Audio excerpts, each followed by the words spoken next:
입법부의 충돌이 결국 대법원장 공백 사태를 불렀습니다. 35년 만에 일어난 일이라고 하니까 누구의 잘못이든 보통 일은 아니죠. 야당이 힘자랑을 제대로 하긴 했습니다만 정말 잘한 건지는 좀 두고 봐야 할 겁니다. 그럼에도 불구하고 왜 이런 사태가 벌어졌는지 민주당의 계산은 무엇인지 김아림 기자에게 물어보겠습니다. 자, 김 기자, 일단 표면적으로 민주당이 가장 반대한 이유는 뭡니까? 비상장 주식 미신고와 아들의 로펌인턴 특혜 의혹을 가장 큰 이유로 꼽았습니다. 도덕성이 문제라는 겁니다. 이재명 대표 체포동의안과 달리 이번에는 이탈표가 거의 없었던 것도 야당 의원들 사이에 도덕성이 우려되는 대법원장은 안 된다. 이런 공감대가 형성된 측면도 있습니다. 부결표를 던질 명분이 생긴 겁니다. 그러나 대통령실과 여당의 반응은 전혀 다르지 않습니까? 그야말로 명분을 그렇게 찾았다 이렇게 보고 있는 거죠? 네, 대통령실과 여당이 거대 야당의 폭정, 국민의 권리를 인질로 잡은 정치 투쟁이라면서 격한 반응을 보인 것도 그 때문입니다.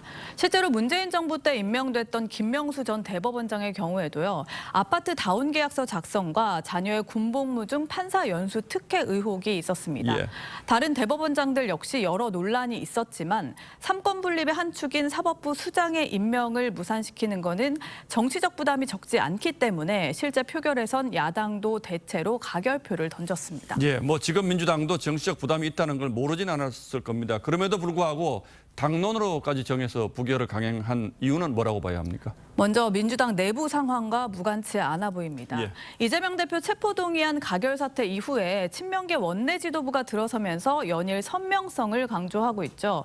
특히 친명계가 가결파 색출에 나서는 상황에서 당론으로까지 정한 부결과 다른 표를 던지기는 쉽지 않았을 겁니다. 여권에서는 이재명 대표의 사법 리스크와 연관지어 보는 시각이 많습니다.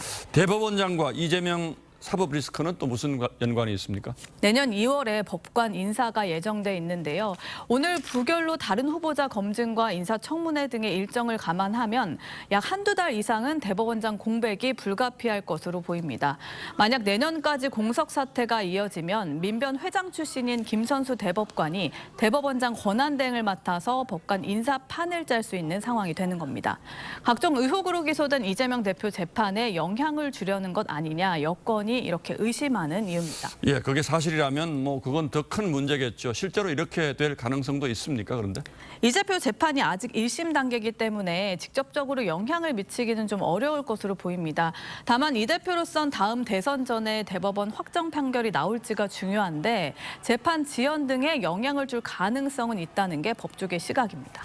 자, 야당이 협조를 한다면 여권이 빨리 새로운 후보자 찾아서 공백 기간을 줄일 수도 있지 않겠습니까? 사실 첩첩산중입니다. 비교적 중도 성향으로 평가받던 이균용 후보자가 부결된 상황에서 새 후보자에 대해서는 민주당이 또 어떤 입장을 취할지가 우선 관건이고요. 게다가 야당이 강행 처리를 예고한 노조법과 방송 3법 등이 본회의에서 통과될 경우에 윤 대통령이 또 거부권을 행사할 가능성이 높습니다. 이미 수많은 악재가 쌓인 상황에서 앞으로 터질 뇌관 역시 적지 않다는 게 문제입니다. 뭐 입법부도 그렇고 사법부도 그렇고 난리군요. 이 중심에 이재명 대표 문제가 있기 때문에 이게 좀 더 풀기가 어려운 것 같습니다.